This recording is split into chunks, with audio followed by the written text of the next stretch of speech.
వచ్చే కొద్దిసేపట్లో నేను కేవలం నీతో మాట్లాడడమే కాదు, నిన్ను ఒక అనుభవంలోకి తీసుకువెళ్తున్నాను, ఒక అంతర్మార్పు వైపు. ఎందుకంటే మనం దీన్ని ముగింపు చెప్పేసరికి నిన్ను ఆపిస్తున్నదేమిటో నువ్వు కేవలం అర్థం చేసుకోవడమే కాదు, నీ లోపల ఏదో మార్పు నిజంగా జరిగింది అని అనుభూతి చెందుతావు. నువ్వు విషయాలను వేరుగా చూడడం మొదలు పెడతావు. నీ ఆలోచనలు మాత్రమే కాదు, నీ చుట్టూ ఉన్న వాస్తవం కూడా నిశ్శబ్దంగా మారడం మొదలవుతుంది. ఆ మార్పు వచ్చిన క్షణం నుంచి అన్నీ సరైన దిశలో సర్దుకోవడం మొదలవుతుంది. ఇప్పుడు నేను నీకు అడిగేది ఒక్కటే, ఈ కొన్ని నిమిషాల పాటు అన్ని డిస్ట్రాక్షన్స్ని పక్కన పెట్టి ఇప్పుడు ఒక శ్వాస తీసుకో. ఈ క్షణాన్ని పూర్తిగా నీదిగా చేసుకో. ఎందుకంటే నీవు వినబోయేది కేవలం నేర్చుకునే విషయం కాదు, దీనిలో అడుగు పెట్టాల్సిన ఒక అనుభవం. నిన్ను నువ్వు ఎంతో కోరుకున్నా కానీ అది జరగని జీవితంలోని ఒక క్షణానికి వెళ్ళి చూడు. అది ఒక సంబంధం, ఉద్యోగం, అవకాశం ఏదైనా కావచ్చు. నువ్వు ఆ విషయం గురించి ఎల్లప్పుడూ ఆలోచిస్తూ ఆశిస్తూ పిచ్చిగా పట్టుకుని ఉండేవాడివి. ఏం చేసినా అది జరగలేదు. అలాగే ఎప్పుడో ఒకసారి నువ్వు ఎక్కువగా పట్టించుకునే విషయం సులభంగా జరిగిపోయిన సందర్భం గుర్తుకు తెచ్చుకో. ఎప్పుడో ఒకసారి మనం దానిపై ఎక్కువగా పట్టించుకోకుండా ఉండి కూడా అది అనుకోకుండా జరిగిపోయింది, మాయాజాలంలో అనిపించింది. మనకు దూరం అవుతున్నట్లు అనిపించే వాటిని మనం ఎక్కువగా వెంబడిస్తూ ఉంటాం. మనం పట్టించుకోనివి మన దగ్గరకు తేలికగా వస్తాయి. దీని వెనుక ఒక లోతైన సత్యం ఉంది. దీన్ని చాలామంది గమనించలేదు. ముందుగా నేను చెప్పేదేమిటంటే, ఇది ఎందుకు జరిగిందో అర్థం చేసుకోండి. మీరు దీన్ని బాగా అర్థం చేసుకున్న వెంటనే నేను మీకు ఒక సరళమైన లేదా బలమైన విధానం చెప్పబోతున్నాను. దీన్ని మీరు ఉద్దేశపూర్వకంగా ఉపయోగించడం మొదలు పెడితే ఇప్పటివరకు మీకు దూరంగా కనిపించిన అవకాశాలు, వ్యక్తులు, పరిస్థితులు సులభంగా మీ వైపు వచ్చి చేరడం మీరు స్వయంగా అనుభవిస్తారు. కాబట్టి ఇప్పుడు శ్రద్ధగా వినండి, ఎందుకంటే ఇదే ఆ క్షణం. అన్నీ పూర్తిగా మారిపోతాయి. ఒకసారి ఆలోచించు, ఎన్నిసార్లు నువ్వు ఏదో బలంగా కోరుకున్నావు, కానీ దాని పట్ల పట్టించుకోవడం మానేసినప్పుడు, వదిలేసినప్పుడు అది ఒక్కసారిగా నీ దగ్గరికి వచ్చింది. అది యాదృచ్ఛికం కాదు, అది ఒక లా. ఎందుకంటే నువ్వు వెతుకుతుంటే, ఊహించుకుంటూ, సాక్ష్యం కోసం చూస్తూ ఉంటే నువ్వు నిజానికి విశ్వానికి చెబుతున్నావు ఏమని, ఇది నా దగ్గర లేదు అని. నిజం ఎప్పుడూ నీ అంతర్స్థితిలోనే ప్రతిబింబిస్తుంది. కానీ నువ్వు దాని అవసరం లేకుండా చేసిన క్షణం, చెక్ చేయడం మానేసిన క్షణం, కంట్రోల్ చేయాలనే ప్రయత్నం ఆపేసిన క్షణం, అప్పుడు అది నీ వైపు కదిలి వస్తుంది. అది నీ ఆశ విడిచిపెట్టినందుకే కాదు, కావలసిన దాన్ని ఆపినందుకు కాదు, నీలో ఇప్పటికే అది ఉన్న వెర్షన్గా మారిపోయినందుకే. అప్పుడు అన్నీ సరిగ్గా సరిపోతాయి. కావలసిన దాన్ని పొందినట్లు ఫీల్ చెయ్యి. ఆ ఫీలింగ్ని నిలబెట్టు, అది నిజమవుతుంది. ఇక్కడ దేన్ని కోరుకోమని చెప్పలేదు, ఊహించమని చెప్తున్నాను. ఊహించడం అంటే ప్రయత్నించడం కాదు. ఏదైనా నువ్వు నీదేనని ఊహిస్తే దాన్ని వెతకరాదు, సంకేతాల కోసం తిరగరాదు, అది ఎప్పుడు వస్తుందో ఆలోచించరాదు. ఎందుకంటే నీ మనస్సులో అది ఇప్పటికే వచ్చి ఉంటుంది. అందుకే ఏమీ చేయకపోవడం అంత ముఖ్యం. ఎందుకంటే నువ్వు అది పూర్తయిందని నిజంగా ఊహించిన క్షణం నుంచే అడ్డుపడటం ఆపేస్తావు, ఎక్కువగా ఆలోచించడం ఆపేస్తావు, సందేహించడం ఆపేస్తావు, దాన్ని బలవంతంగా సృష్టించాలనే ప్రయత్నం కూడా ఆపేస్తావు. అదే కారణం, నువ్వు వాస్తవంగా మార్పుకు చెయ్యి అందించినప్పుడు వస్తువులు కదలడం ప్రారంభిస్తాయి. నీకు ఎంతో కోరిక ఉన్న వాటికి ఆలస్యం అవుతుండవచ్చు, కానీ నువ్వు అంతగా పట్టించుకోనివి మాత్రం సులభంగా నీ వైపు వచ్చేస్తాయి. గమనించావు కదా? ఎందుకంటే పట్టుకోకుండా ఉన్నప్పుడు నువ్వు నీ దారిలో అడ్డంకులు పెట్టుకోవు, అటాచ్మెంట్ ఉండదు, ఎప్పుడు వస్తుందా అని వేచి ఉండే స్థితిలో ఉండవు. అందుకే అది సులభంగా వస్తుంది. అయితే ఇప్పుడు నిజమైన ప్రశ్న, అసలు నటించకుండా, ప్రయత్నం చేయకుండా నీ జీవితంలో కోరుకున్న ప్రతిదీ ఎలా తీసుకురావాలి? నువ్వు పట్టించుకోవట్లేదు అనుకుంటున్నావు, కానీ లోపల నువ్వు ఇంకా చూస్తూనే ఉన్నావు, ఎదురు చూస్తూనే ఉన్నావు, ఆశపడుతూనే ఉన్నావు. అది విడిపోవడం కాదు, విడిపోతున్నట్టు నటించడం మాత్రమే.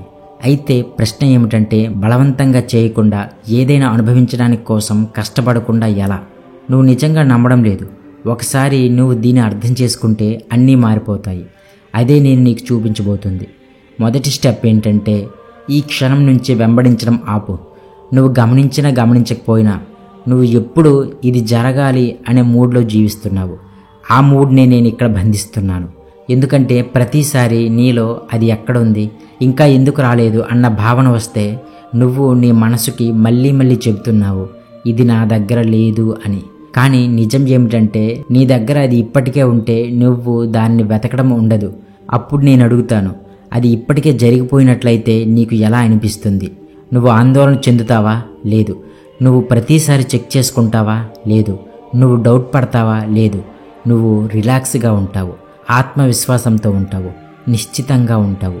అదే ఎనర్జీ, అదే భావం దాన్ని నిజం చేస్తుంది. ఎందుకంటే నువ్వు ప్రూఫ్స్ కోసం వెతకడం ఆపినప్పుడు, ఎదురు చూడడం ఆపినప్పుడు, సంకేతాలు వెతికే ఆలోచన ఆపినప్పుడు, నువ్వు ఇప్పటికే కలిగి ఉన్న వాడి ఎనర్జీలోకి అడుగు పెడతావు.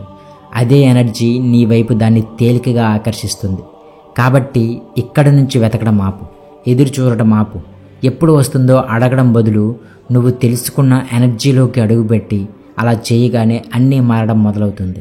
డౌట్లోకి తిరిగి పడకుండా ఈ స్థితిలో ఎలా ఉండాలో ఇప్పుడు నేను చూపిస్తాను. రెండవ స్టెప్, నువ్వు వెంబడించడం ఆపిన తర్వాత ఇక ఈ స్థితిలోనే ఉండాలి. అంటే అది ఇప్పటికే నీదని నమ్మి డౌట్లోకి తిరిగి వెళ్లకుండా ఉండాలి. ఇక్కడే ఎక్కువ మంది తప్పుపడతారు. ఎందుకంటే మొదట్లో నువ్వు కాన్ఫిడెంట్గా ఉంటావు. నేను ఇది, నా దగ్గర ఇది ఉంది, ఇది నాది అన్నట్లు అనిపిస్తుంది. కానీ కొన్ని గంటలు గడిచిపోతాయి, 1 రోజు, 2 రోజులు. అప్పుడు ఒక వాయిస్ తొలి అడుగు వేస్తుంది. ఎక్కడ ఉంది, ఎప్పుడు వస్తుంది అన్న ఆ సందేహం. అదే పరీక్ష క్షణం. ఎందుకంటే మళ్ళీ వెతకడం, మళ్ళీ సందేహించడం, మళ్ళీ చూసుకోవడం మొదలు పెట్టగానే నీవు చేసిందంతా కుప్పకూలిపోతుంది. మళ్ళీ లేనిదిలాగే మనస్సు మారిపోతుంది. అప్పుడు ఆ పరిస్థితిని ఎలా ఆపాలంటే, ఎప్పుడు ఎలా వస్తుందో తెలియకపోయినా ఒప్పుకోవాలి. అర్థం కాకపోతే మరోసారి చూడండి. ఎందుకంటే ఇక్కడే నిజమైన మార్పు జరుగుతుంది. చాలామంది కొంతసేపు అంగీకరిస్తారు, కానీ కొంతమంది ఎలా అవుతుందో అని సందేహించడం మానుకోలేరు. కానీ మానుకున్నాడంటే అదృష్టవంతుడవుతాడు. ఎప్పుడు వస్తుందో అన్న ఆలోచన మానేసిన క్షణమే నీ దగ్గర అది ఉన్నట్టే అని ప్రూవ్ చేయడం. కాబట్టి ఈ క్షణం నుంచి సందేహం వస్తే ఏమీ చేయకు, దాన్ని ఓపికగా వదిలే, పోతుంది. ఎందుకంటే నువ్వు ఆ స్థితిలో ప్రతిస్పందించకుండా, బలవంతం చేయకుండా, అవసరం లేకుండా కూర్చుంటే సులభంగా స్వీకరించడం ప్రారంభమవుతుంది. అప్పుడు అన్నీ నీ వైపుకే కదులుతాయి.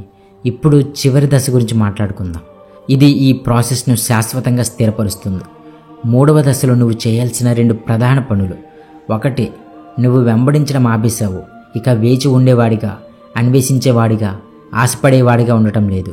2, అనిశ్చితితో కూడుకున్న పరిస్థితిలో కూడా ఆ శక్తిని కోల్పోకుండా కూర్చున్నావు. ఇప్పుడు చివరి దశ వచ్చింది. దానిని స్థిరపరిచి దాన్ని స్వేచ్ఛగా ప్రవహించనివ్వాలి. ఇదే సీక్రెట్. మేనిఫెస్టేషన్కి ముందే నిశ్శబ్దంతో ఫ్రెండ్షిప్ చేసుకోవాలి. ఇక్కడే చాలామంది మర్చిపోతారు. ఎందుకంటే వారు వెతకటం మానేసి నమ్మకంతో నిలబడగానే వెంటనే ఫలితం రావాలని ఆశిస్తారు. నేను సరిగ్గా చేస్తున్నాను, మరి ఫలితం ఎప్పుడు అని అనుకుంటారు. ఆ ఆలోచనే వారిని మళ్ళీ వేచి చూస్తున్న స్థితికి తీసుకువెళ్తుంది. కానీ నువ్వు తెలుసుకోవాల్సింది ఏమిటంటే, ఊహించడం మరియు వాస్తవం మధ్య ఎప్పుడూ ఒక గ్యాప్ ఉంటుంది. ఆ గ్యాప్ని పట్టుకోవడమే ముఖ్యం. అది ఆలస్యం కాదు, అది సమన్వయం. ఇప్పుడు రియాలిటీ నీ కొత్త స్థితికి సరిగ్గా సమన్వయం అవుతుంది. అందుకే ఈ చివరి దశలో నీ పని చాలా సులువు. నీ జీవితాన్ని సాధారణంగా నడిపించు, ఆనందంగా ఉండు. ఏ విషయం గురించి ఒత్తిడి పెట్టుకోకు. ఎందుకంటే నువ్వు నీలోని ఆ శక్తిని నిలబెట్టుకోగలిగితే ఏదైనా చెయ్యాలి అనే తపన లేకుండా నిశ్శబ్దంగా కూర్చున్నా అది విశ్వమే స్వయంగా చేస్తుంది. కాబట్టి ఈ క్షణం నుండి సందేహం వస్తే, ఆతృత పెరిగితే ఏమీ చేయకు. ఎందుకంటే మీరు ఇప్పటికే అది జరిగిపోయిందని తెలుసుకున్న స్థితిలో ఉన్నారు. ఆ ఫీలింగ్ను మీరు నిజంగా అనుభవించగలిగితే ఇక మీదట మీరు ఏదీ వెంబడించాల్సిన అవసరం లేదు, దేని వెనక పరిగెత్తాల్సిన అవసరం లేదు. ఎందుకంటే మీరు కోరుకున్న ప్రతిదీ మీ వైపుకే పరిగెత్తడం ప్రారంభిస్తుంది. ఇప్పుడు మీరు అర్థం చేసుకున్నారు. మేనిఫెస్టేషన్ అనేది ఎక్కువగా ప్రయత్నించడం కాదు, అనుమతించడం. మీరు వెంబడించడం ఆపినప్పుడు, తనిఖీ చేయడం ఆపినప్పుడు, వేచి ఉండటం ఆపినప్పుడు అన్నీ సులభంగా, సహజంగా, మీరు ఊహించిన దానికంటే మెరుగ్గా మీ వైపుకు వస్తుంది. మీరు దేన్ని బలవంతంగా జరగనివ్వాల్సిన అవసరం లేదు. సంకేతాల కోసం వేడుకోవాల్సిన అవసరం లేదు. ఎప్పుడు, ఎలా అని ఆలోచించాల్సిన అవసరం లేదు. ఇప్పుడు అన్నీ నీకు అనుకూలంగా మారడం మొదలవుతుంది. ఇక నిర్ణయం నీ చేతిలోనే ఉంది. నువ్వు మళ్ళీ సందేహంలో, ఆలోచనలో, ఎదురుచూపులో ఉంటావా, లేదా అన్నీ మార్చేసి ఒక చిన్న పని చేస్తావా? అదే ఏమీ చేయకపోవడం. సో కామెంట్లో టైప్ చేయండి, నేను విడిచిపెట్టాను, అది సులభంగా సాగిపోతుంది. ఈ మాటను గుర్తుపెట్టుకో, ప్రకటించుకో, ఆ అనుభూతి నీలో ఉంచుకో. ఇది నువ్వు సిద్ధంగా ఉన్నావని విశ్వానికి తెలియజేసే క్షణం. ఇది నీకు కనెక్ట్ అయినట్లయితే లైక్ చెయ్యి, సబ్స్క్రైబ్ చెయ్యి, మరియు దీనిని వినాల్సిన వారితో షేర్ చెయ్యి. ఎందుకంటే కొన్నిసార్లు జీవితంలో అత్యంత శక్తివంతమైన పని ఏమీ చేయకుండా ఉండటం. Thank you for watching.